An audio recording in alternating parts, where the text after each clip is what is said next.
Hello. Hello बच्चों। है मेरा नाम ईश्वर दसरिया है। मैं ग्राम दिघोरी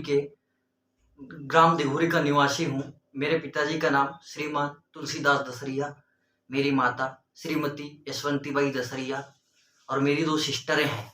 हमारा आपके स्कूल से, जो कुम्हारी कला का स्कूल है, उससे बड़ा ही पुराना रिश्ता है। हमारी पूरी जो वर्तमान की पीढ़ी है, हमारी दो सिस्टरें भी और मैं खुद इस स्कूल से जुड़ा रहा हूँ। और कुछ टीचरों को मैं व्यक्तिगत रूप से जानता हूँ, जिसमें आज के कार्यक्रम के जो आयोजक हैं शशिकांत चौहान जी, वो मेरे काफ़ी पुराने शिक्षक रहे हैं। मिडिल स्कूल से लेकर के हाई स्कूल, हायर सेकेंडरी में भी उन्हें मुझे अध्यापन का कार्य कराया है। और बाकी जो टीचर है, हो सकता है मैं बहुत लोग को नहीं जानता, बहुत लोगों से रूबरू नहीं हुआ हूँ, लेकिन फिर भी सब टीचरों को मेरा सबसे पहले चरण स्पर्श। और जो आज के खास कार्यक्रम के जो मेहमान हैं, उन लोगों से भी मेरा नमस्कार। तो बच्चों, आज का जो कार्यक्रम है, इस कार्यक्रम का मेन मकसद ये है कि आप लोगों को फ्यूचर में, जैसे भी आप अभी 12th के बाद बाहर जाएंगे, यहाँ से बाहर की दुनिया में जब प्रवेश करेंगे, जो यदि सही शब्दों में कहा जाए तो जो कंपटीशन की दुनिया है, प्रतिस्पर्धा की दुनिया है, वहाँ आपको अपने आप को किस हिसाब से कैसे साबित करना है। क्योंकि आज के टाइम में अपॉर्चुनिटीज बहुत सारी है, लेकिन हर एक क्षेत्र में जब आप देखेंगे तो हर क्षेत्र में कंपटीशन भी बहुत ज़्यादा है। जैसे मैं अपने क्षेत्र की अगर बात करूँ, जैसे मैंने रात में बात की शशिकांत चौहान सर से, तो उनसे मैंने ये जानने की कोशिश की कि आज का जो कार्यक्रम है, उस कार्यक्रम के जो मेहमान है वो अलग अलग क्षेत्र से है या नहीं।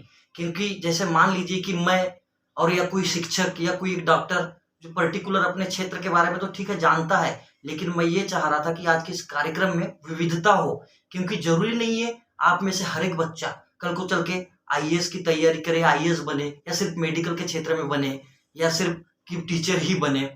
क्योंकि आज के टाइम में ऐसा है, हमारे समाज में से कुछ क्षेत्रों को प्रोफेशन के रूप में देखा ही नहीं जाता। उनको समझते कि यार बस ऐसा ही काम है। तो जैसे रात में सर से जब बात हुई तो उन्होंने मुझे बताया कि आज की इस कार्यक्रम में, चाहे ब्यूटी पार्लर के क्षेत्र में भी जिनका नाम थोड़ा ठीक है हमारे इलाके में, या एग्रीकल्चर के क्षेत्र में किसी भाई साहब का नाम बताए थे उन्होंने, वो भी आ रहे हैं। तो ये डाइवर्सिफिकेशन बहुत जरूरी है आपको। क्योंकि कल को चल के जो सबको इंजीनियर, सब आईएएस अगर बन जाएंगे तो फिर किसान कौन बनेगा। ब्यूटी पार्लर देखो, आज के टाइम में ब्यूटी पार्लर भी अपने आप में एक प्रोफेशन के रूप में है। क्योंकि कल यदि चल के आप जैसे बड़े बड़े डिजाइनरों का नाम जब आप देखेंगे, या जो वो कह रहे थे कि सिलाई के क्षेत्र में किसी का नाम अच्छा है, तो उनको भी बुलाया गया है आज के कार्यक्रम में मेहमान के रूप में। जैसे आप देखेंगे मनीष मल्होत्रा, डिजाइन की दुनिया में एक ब्रांड है, तो ये अपने आप में एक प्रोफेशन के रूप में उभर रहा है। और वर्तमान परिदृश्य में जब आप देखेंगे तो ये सब चीजें बहुत जरूरी हो गई हैं। तो बच्चों, मैं आपसे अपने क्षेत्र के बारे में कुछ बातें शेयर करूंगा। जैसे मैं ट्वेल्थ पास किया मैंने, उसके बाद मैंने ग्रेजुएशन करी, तो मैंने प्राइवेट से बीए करा। उसी दौरान मैं दिल्ली आ गया। दिल्ली के बारे में मुझे बहुत ज्यादा जानकारी नहीं थी, लेकिन वही है कि आज के टाइम में तो खैर यूट्यूब वूट्यूब और इन चीजों के थ्रू सब चीज हमको बहुत आसानी से पता लग जा रही है। तो मैंने जब वहाँ पता किया तो आईएएस कैसे बनते हैं, आईएएस के बारे में जब मैंने सोचा कि यार ये तो भारत की सबसे बड़ी एग्जाम है, इसके बारे में जरा सोचा जाए। अब जब मैंने देखा, जब यहाँ दिल्ली आया तब देखा, अरे भाई यहाँ तो एकदम मारा मारी लगी हुई है आईएएस के लिए। यूपी, बिहार, ये लोग राजस्थान, ये तो आईएएस से नीचे सोचते ही नहीं है। हमारे इलाके के बारे में मेन प्रॉब्लम ये है कि ऐसा नहीं कि हमारे पास एबिलिटी नहीं है, हमारे अंदर क्षमता नहीं है, हमारे पास टैलेंट नहीं है, हमारे इलाके में है, लेकिन हमारी सोचने समझने की क्षमता सीमित हो चुकी है। अब जैसे यहाँ बिहार की, यदि आपको मैं इतिहास के बारे में अगर बताऊं, सबसे ज्यादा आईएएस आईपीएस अगर भारत में देखेंगे तो आपको यूपी और बिहार का वेटेज बहुत ज्यादा है। 80%, 50 से 60 से 80% यूपी बिहार से आईएएस ऑफिसर्स है। क्यों? इसके पीछे सामाजिक कारण ज्यादा है। ऐसा नहीं कि ये लोग बहुत टैलेंटेड है, टैलेंट लोग हमारे यहाँ भी लगभग है ठीक ठाक मात्रा में, लेकिन ये लोग सोचते, इनके सपने बड़े होते हैं। और जिस दिन आपके सपने बड़े होंगे ना, उस दिन आप उड़ान भी ऊंची भरेंगे, और उस दिन आपका मेहनत भी खूब करने का मन करेगा, और आप निश्चित ही जिस दिन बड़े उड़ान के लिए बड़ी मेहनत करेंगे, सफल होएंगे और आप आईएएस आईपीएस बनेंगे। ये बहुत बड़ी बात नहीं है। तो बच्चों, मैं आईएएस के बारे में अगर आपको बताऊं तो ये UPSC, union public service commission नाम की एक संस्था है, जो संवैधानिक संस्था है। ये इसका एग्जाम कंडक्ट करवाती है, और इसके एग्जाम्स जो है 3 फेज में होते हैं। जैसे प्रीलिम्स, प्रीलिम्स में जब आप देखेंगे तो 2 पेपर होते हैं। एक जीएस का होता है, जनरल स्टडीज़ का, और एक सीसेट का होता है। जो कॉमन एप्टीट्यूड टेस्ट होता है जिसमें मैथ रीजनिंग वो क्वालिफाइंग होता है, लेकिन मेन जीएस होता है जिसके बेस पे आपकी कट ऑफ बनना है और आप मेंस में अपीयर होंगे यदि उस कट ऑफ के अंडर में आए तो। उसके बाद मेंस में होते हैं 9 पेपर होते हैं। 4 जीएस के होते हैं, एक निबंध का होता है, 2 क्वालिफाइंग पेपर होते हैं और 2 पेपर ऑप्शनल के होते हैं। और उसके बाद में जब आप मेंस क्वालिफाई करेंगे उसके बाद आपका होगा इंटरव्यू, और इंटरव्यू होने के बाद जब आप फाइनली इंटरव्यू में जब सिलेक्ट हो जाएंगे उसके बाद आप आईएएस बनेंगे। आईएएस कहने का मतलब आप समझ रहे हैं ना, आईएएस का मतलब कलेक्टर, यदि सामान्य भाषा में आपको बताऊं तो एक कलेक्टर होता है आईएएस का मतलब। और कलेक्टर बनने के लिए तो पता है ना आपको, पोस्ट इतनी बड़ी है कि आप पूरे जिले का, पूरा जिला आपके अंदर में, पूरे जिले का प्रशासन, सामान्य प्रशासन और पूरे जिले के आप मालिक हो गए। तो बच्चों ये ठीक है, पोस्ट तो बहुत बड़ी है और आप लोग भी, जैसे मैं आप लोग को खैर देख तो नहीं पा रहा हूँ आमने सामने, लेकिन फिर भी आप में से कई बच्चे हैं जो काफी टैलेंटेड है, जिनमें काफी जुनून है, जोश है। बेशक यदि आपके अंदर जोश और जुनून है ना तो आपकी पृष्ठभूमि फिर पीछे की काम नहीं करती कि ठीक है आप पैसे वाले हैं नहीं है, वो तो ठीक है, एक बात की बात है। अभी तो चीजें इतनी आसान और सुविधाजनक हो गई है कि आप कम से कम संसाधन के साथ भी आप इस चीज की तैयारी कर सकते हैं। और तैयारी करने के बाद भी कई, अभी जैसे हाल ही में खान सर करके है, उन्हीं ने कम से कम लगभग 7,500 रुपए में पूरा एक कोर्स निकाला हुआ है, वो आपको ऑनलाइन प्लेटफॉर्म पे अवेलेबल कराते हैं। आप उनके थ्रू तैयारी से जुड़ सकते हैं, यूपीएससी की तैयारी से। इसमें ये एक फायदा ये है कि आप यूपीएससी की जिस दिन तैयारी कर लिए, स्टेट पीसीएस जिसको एमपीपीएससी बोलते हैं, एमपीपीएससी में आपको बिल्कुल भी कोई दिक्कत नहीं होगी। और हम तो जिस टाइम में हमने स्कूलिंग की थी उस समय तो स्टेट बोर्ड के स्टूडेंट थे, हम स्टेट बोर्ड के पाठ्यक्रम से पढ़ते थे, तो बहुत ज्यादा हमारा ना बेस क्लियर था ना कुछ भी नहीं। अब तो सीबीएसई पैटर्न पे सारा आपका पाठ्यक्रम हो चुका है। आपका तो बेसिक, आप बेस 11th-12th को आप ऐसे हल्के में मत लीजिए। ठीक है, पढ़ाई लिखाई तो बहुत जरूरी है, लेकिन पढ़ाई लिखाई को आप अपने जिंदगी के ऊपर वरीयता मत दीजिए। आपका जो बाहरी एक्टिविटीज भी है, खेलना कूदना, दोस्तों के साथ घूमना फिरना, ये सब चीजें भी जरूरी है। और अभिभावक को, यदि आज के इस कार्यक्रम में अभिभावक शामिल है तो मैं उनसे भी ये रिक्वेस्ट करना चाहता हूँ, उनसे मेरी एक प्रार्थना है कि यदि आपका बच्चा ऐसा कोई कुछ भी चीज, जरूरी नहीं है कि वो आपके हिसाब से, आप चाहते कि आपका बच्चा इंजीनियर बने तो, और आपका बच्चा इंजीनियर बनना ही नहीं चाहता, आपने जबरदस्ती उनके ऊपर थोप दिया और आपका बच्चा फिर वही आपके थोपे हुए चीज को लेकर के घुट घुट करके जिंदगी जी रहा है। यदि आपको इस मामले में एक बहुत अच्छी बात बताओ तो एक मूवी आई थी, आपने यदि देखा होगा, थ्री इडियट मूवी का बेसिक कॉन्सेप्ट यही है कि आप जिंदगी में वो कीजिए जो आपको आपके हिसाब से अच्छा लगता है, ना कि इस हिसाब से कोई काम कीजिए कि समाज क्या सोचेगा, 4 लोग क्या सोचेंगे। वो 4 लोग जिंदगी, पता है ना, आप यदि अपने हिसाब से सोचेंगे और सफल हो जाएंगे तो वही 4 लोग सबसे पहले आके आपको बोलेंगे। जैसे मान लीजिए कि भी कोई बच्चा आईएएस, जैसे मैं खुद गांव से निकला तो लोग बोलते थे कि अरे ये आईएएस बनेगा, कलेक्टर बनेगा, बोले इसका ना कोई। हम, मैं अपने फैमिली में पहला बच्चा हूँ जो ग्रेजुएट हुआ हूँ। उसके बाद हमारे पिताजी 10th फेल है, हमारी माताश्री तो 5वीं पढ़ी हुई है और हमारे दादाजी दादी तो लगभग अंगूठा छाप है।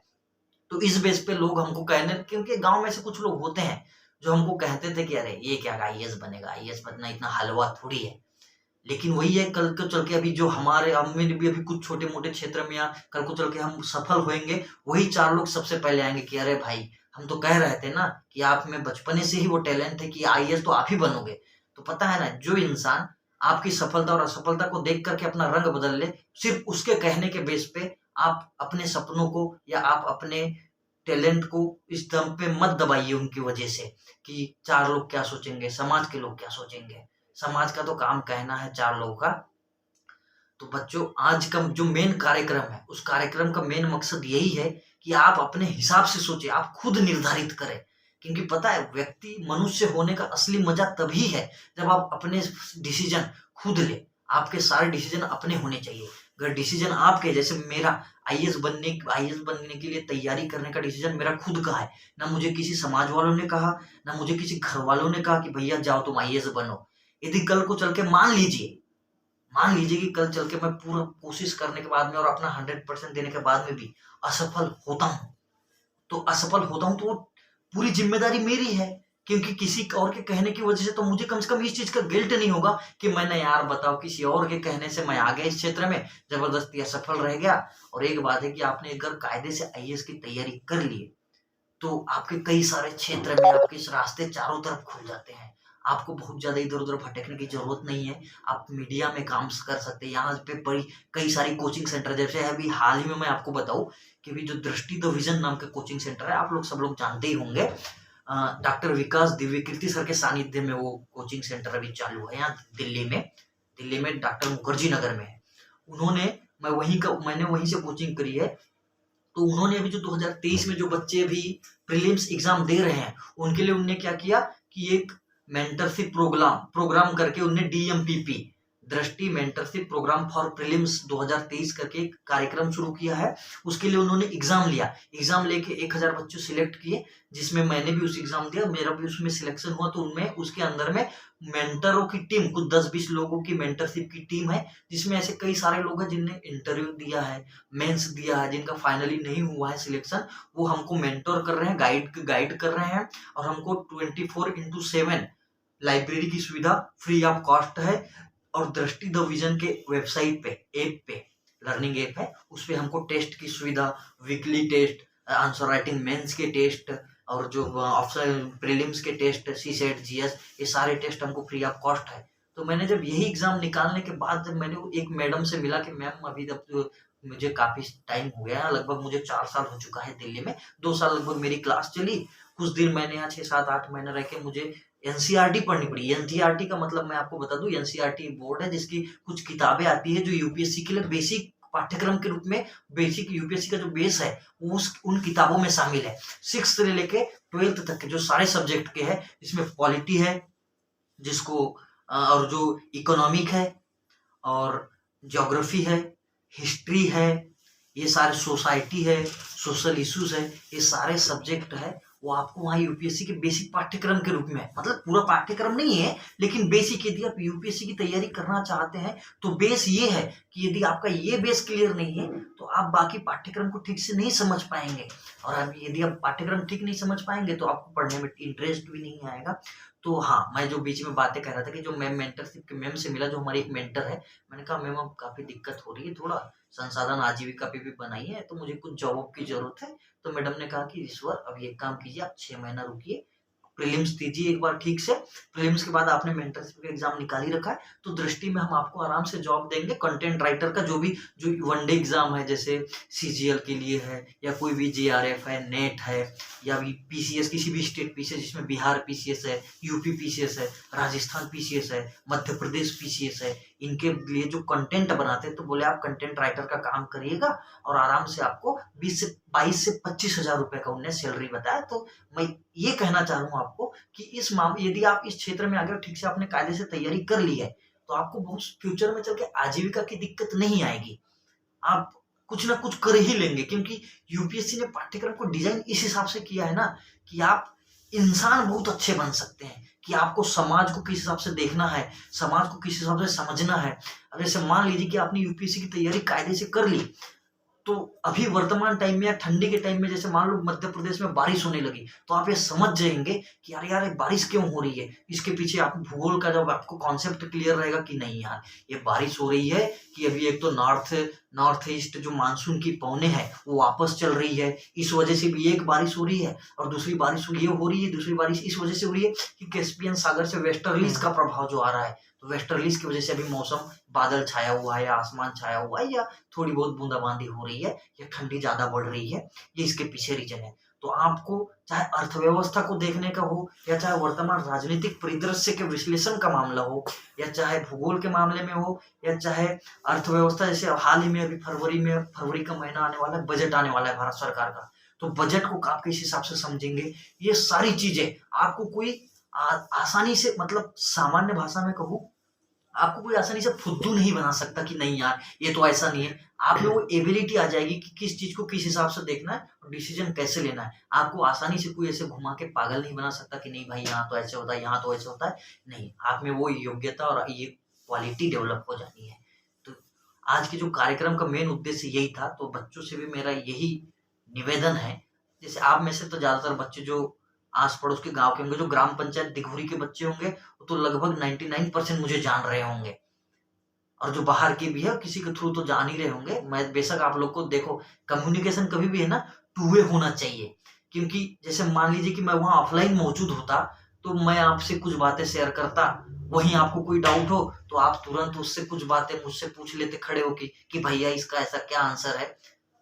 तो अभी तो मेरे पास टाइम भी सीमित है और मैं हूं भी नहीं वहां आमने सामने, तो अभी तो बात सिर्फ वन वे है, सिर्फ मैं ही बोल रहा हूँ, आप ही समझ रहे हैं। लेकिन कल को चल के दावे के साथ मैं कहता हूँ कि कल को चल के यदि मैं गाँव आऊंगा, अभी तो खैर 5-6 महीना मेरा नहीं आना होगा, अभी सब एग्जाम लगे हुए हैं तो मैं थोड़ा तैयारी में बिजी हूँ।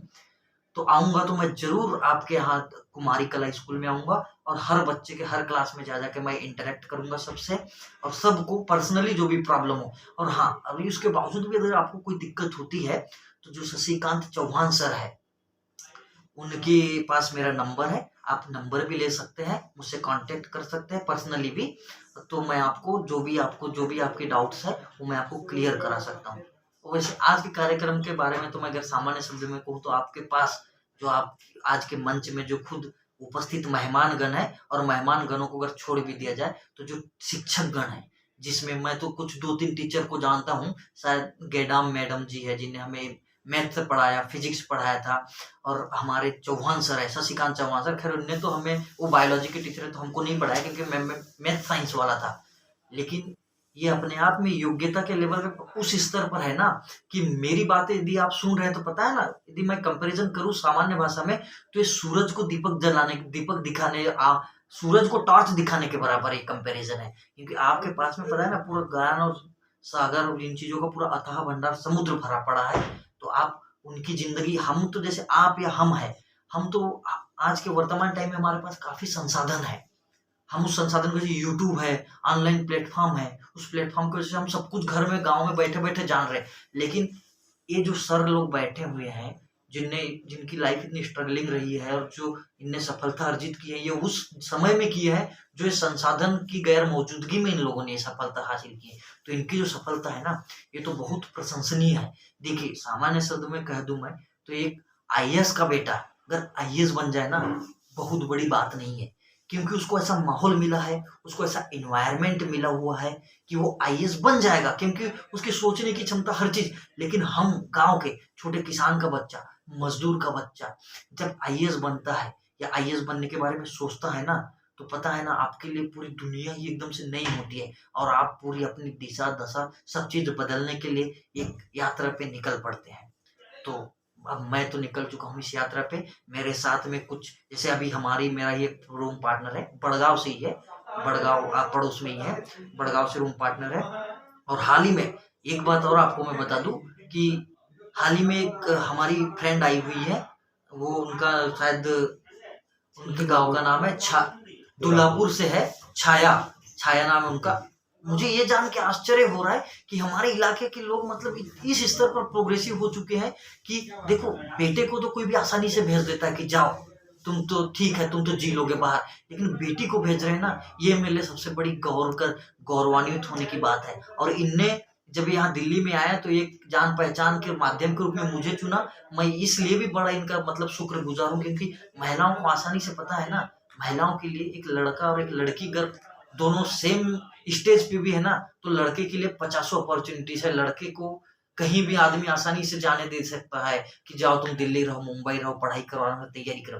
लेकिन बच्चियों को पता है ना कि हमारे समाज की मानसिकता ऐसी है कि बच्चियों को बोलते कि अरे जब इनको करना फाइनली चूल्हा चौका ही है तो क्यों आईएएस की तैयारी करे। लेकिन आप लोगों से हाथ जोड़ के विनती है कि प्लीज ऐसा ना सोचिए, उनको भी पूरा हक है, पूरा अधिकार है, और योग्यता के स्तर पर लड़की किसी भी मामले में पीछे नहीं है। अगर अभी हाल की बात बता दूं मैं, यूपीएससी का रिजल्ट आया, वो यूपीएससी का रिजल्ट आया था, स्टेट पीसीएस का रिजल्ट आया है, और कई सारे ऐसे गोल्ड मेडल के मामले में जब ओलंपिक में देख लेंगे तो ऐसे कई सारी बेटियों ने, सारे लगभग सर मामलों में भी बेटियां टॉप पे चल रही है।